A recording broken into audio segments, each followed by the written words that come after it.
Hello. Hello, everybody. Happy holidays for this holiday week. As you join on, as you sign in, say hi, send me a wave so I know you're here. And I'm looking forward to speaking with you guys today about envisioning the change you desire. Hi, Maria. Hi, Cassandra. Nice to see you guys.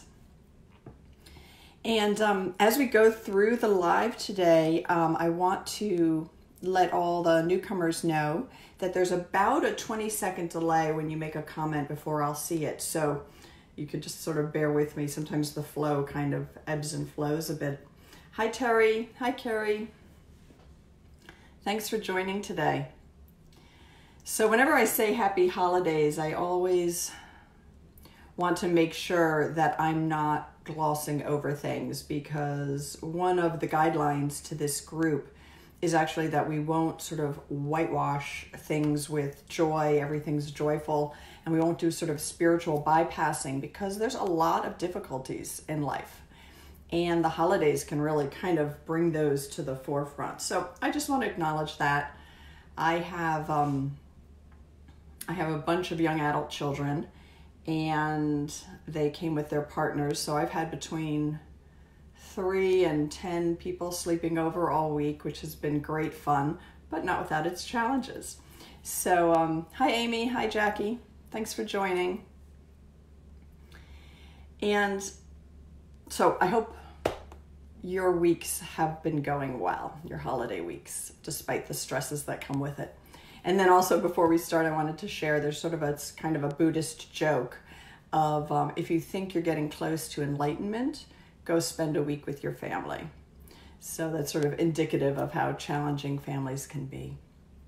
But let's get started today. So again, as I'm talking, if you have questions or comments, type them in. I'll see them with a bit of a delay, and I'll try to do my best to respond. And you can also comment on other people's comments or give them a like if you agree with what they're saying. So it'd be great if this can be a little bit interactive. So envisioning the change that you desire.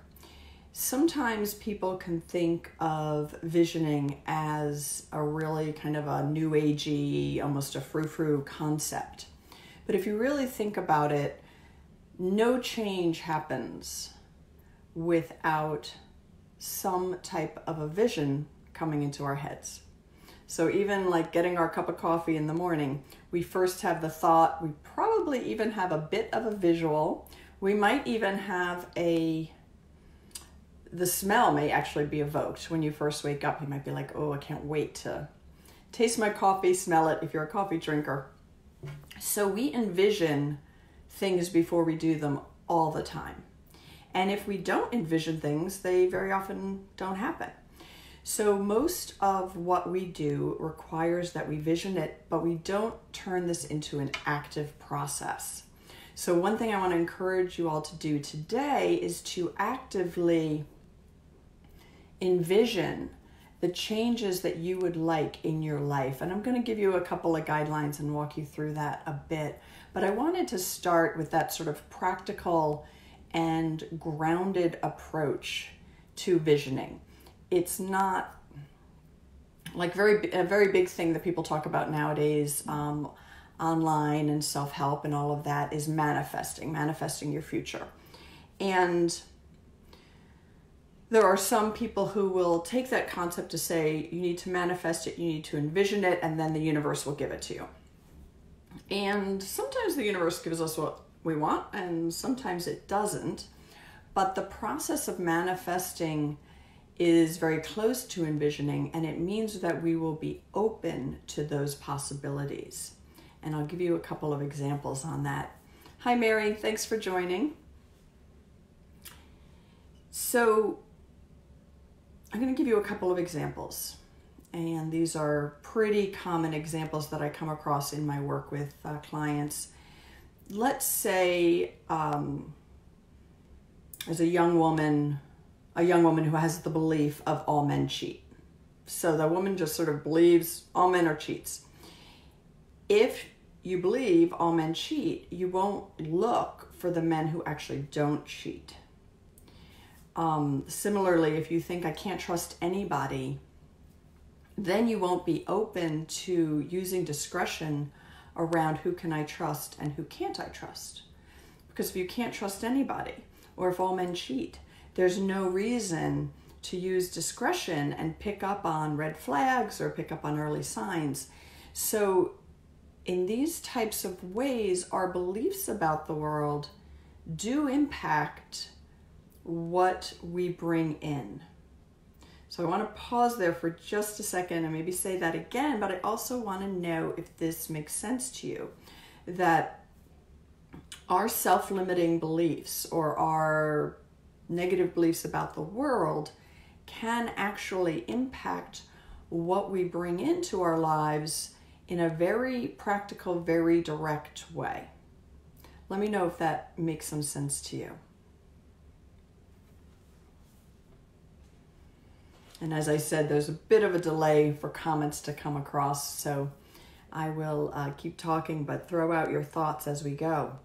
So being aware of those limiting beliefs, great, Terry says yes, it makes sense. Being aware of what our self-limiting beliefs are and then questioning them is also comes into this whole concept of visioning or manifesting. Great, Jackie, yeah, it does make sense, good. So really being open to envisioning what you want in your life in a very broad way and in a very detailed way. So when I use the very simple concept of, or the very simple thought of wanting a cup of coffee in the morning, even right now, if you are a coffee lover or a tea lover, and I say bring it to mind, you can probably take a moment and you probably would evoke the aroma and the warmth and the feeling you get when you have your first cup of coffee or tea or hot beverage. And that's the kind of envisioning of the changes that you desire that begins to help you feel internally like this could be real. This is real. This could be possible. And I'm actually going to go into a lot of detail on this type of thing in a free workshop that I'm offering in January. So some of you might have seen, we've posted it in the group, and I'll also put the link below. But I'm doing a 4-day workshop. I believe it begins on January 14th, which is a Tuesday evening, and it's 4 sessions over 4 days. And then I'll probably throw in a couple of bonus sessions. But we are going to go through your values, your key core values, your mission statement in life, a vision statement for the changes you desire, and an actual roadmap to help you get closer to that over the course of this year. And I will personally give feedback on the plan that you come up with. And this is a way to avoid doing those New Year's resolutions, the New Year's resolutions that always actually make you feel bad about yourself instead of good, because you very often drop them by February or March, and then it just becomes like a bat that you can beat yourself up with.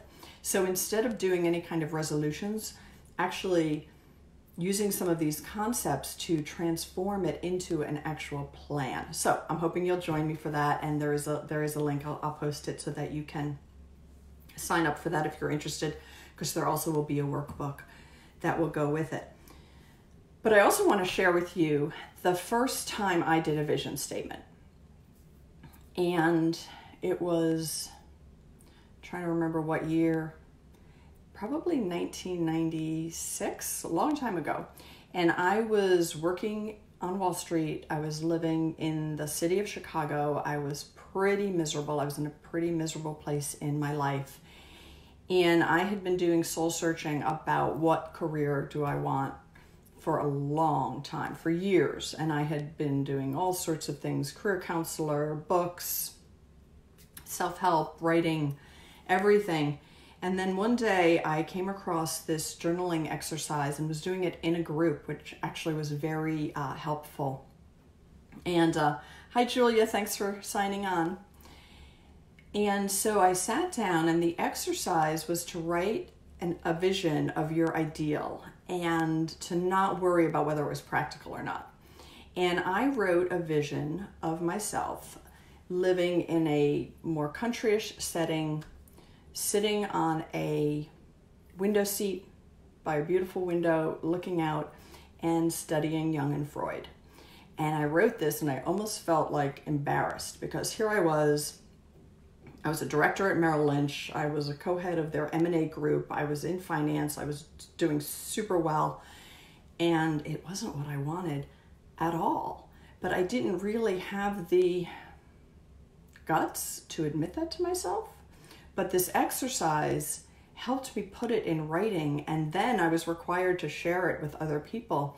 And once I verbalized it, it really became internalized and began to percolate. And after a little while, I realized, why not? I'm not an indentured slave. I don't have to stay here. I don't have to stay on this track earning this amount of money. I can make a change. And that vision statement really did begin a complete change. And that's when I eventually quit Wall Street and went back to get a graduate degree in social work, became a therapist, and my career dramatically changed since there. And I've never looked back, never regretted that move. So that vision exercise that I did at that session is exactly one of the vision exercises I will bring to the group in January. So just to give you that.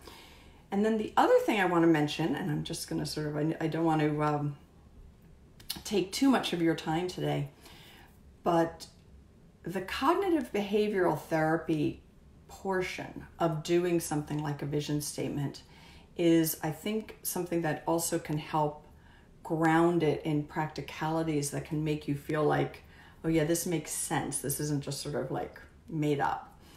And cognitive behavioral therapy, which is one of the best researched types of therapy and very effective in many situations, basically says the basic concept is we have our thoughts, we have our feelings, which are both physical and emotional, and we have our behaviors. And they all impact each other. So how we think impacts how we behave, how we think impacts how we feel. How we feel obviously impacts how we think, and how we feel impacts how we behave, and how we behave impacts how we think, and how we behave impacts how we feel. So it's all interconnected. And today it's very, very popular for people to be very focused on mindset, which is important. But yet it's taken a little far. It's almost like that if you change your mindset, that's all that has to happen. And changing your mindset is part of it, but your behaviors are also really, really key. And I think the core concept of CBT is that it's nearly impossible to actively change how you feel, but it's not impossible to change how you behave or how you think. So that the best areas for intervention, if that makes sense, are to change or to examine how you are thinking and where that needs to change. And then also changing your behavior. So I just want to acknowledge, Jackie said you love that story. Good, glad. I'm glad that story made sense. And I imagine that some of you have stories like that as well. So that would be great to know, because I know a number of you have made significant changes in your life and probably have had visions to do so. But the cognitive behavioral therapy piece of a vision statement is that obviously you are thinking about it. It's cognitive. You're putting it into a vision. It's positive. It's orienting your thoughts in a positive direction. And then if that can be followed up with the behavior of, even if it's just the behavior of sharing your vision with somebody who you believe will be supportive, that's key. Or even someone you don't know that well who could be very supportive, because sometimes people very close to us have their own issues that come up when we make major changes. So a behavior could be sharing it.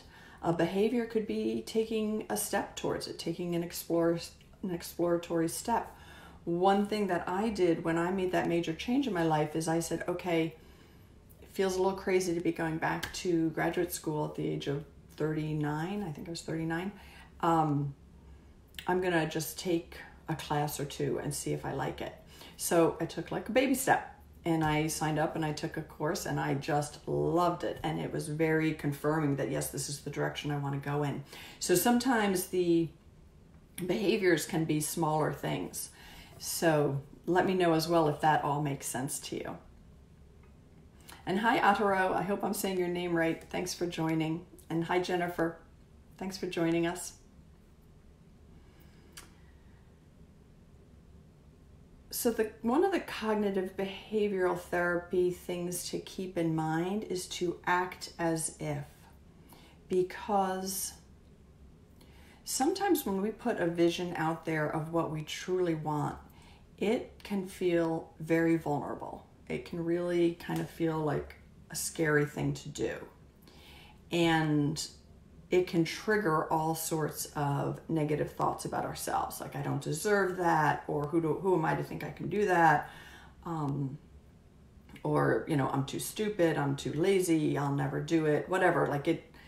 Thinking positive things can really get those negative thoughts generating.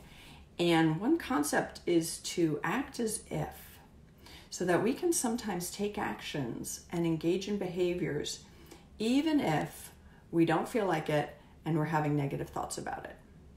So if you can change your negative thoughts, awesome, do it, highly recommend it. But if you can't, act as if. And very often the behavior will be reinforcing and will help change those beliefs and those thoughts in any case. And Jackie is summarizing, so start small, then work your way up to the bigger actions. Often, I think it depends a little bit on the circumstance, but yeah. And I also think when you want to make a major change, you can have the major change in mind. You can have the big actions in mind, but you also need to pull it back to what can I do today? So what can I do today if I want to eventually go back to graduate school? What I could do today would be to sign up to take the GREs or sign up for one individual class or whatever that might be.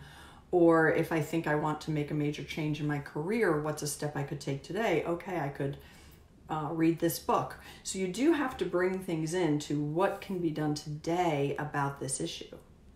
And sometimes it also can just be some basic self-care that's needed. So hi, Sherry, and hi, Jessica. Thanks for joining us. So as you create your vision statement, and as I mentioned in that January class, I will be giving a lot more guidance around exactly how to do that, but it's also something you can just pick up a pen and a piece of paper or your laptop and start to write something out. Imbue it with details, the details you are sure of. You don't have to put in very specific details. And the things that you're not positive about, just leave open, leave it be. But very specific, almost sensory details, and specific details about how you want to feel. So for me, a vision statement these days could include something like, I wake every morning feeling peaceful and excited to get the day going, which luckily happens for me a lot, not every day, but a lot. But that could be a vision statement. So the vision statement could really be, I feel this. I feel connected to my purpose. I feel connected to my loved ones. I feel safe and comfortable. The feelings that you are hoping to get to can be part of your vision statement. And that leaves some of the details aside because you don't have to decide all the details right now. So again, I'm wondering, I'd love to know what you all think about trying that exercise and really just keeping it to say 15 minutes, writing something out and making sure you share it with somebody and focusing on how you want to feel and focusing on some sensory details. Like when I wrote my vision statement and I was living in the city of Chicago in a very city environment, the details of including that I wanted to be looking out my window and seeing trees and countryside and the East Coast, which is where I'm from, and I wanted to go back, and being in a window seat, like all of these little details were very important for me in guiding me to what I really wanted and how I would get to making the changes that I wanted to have in my life.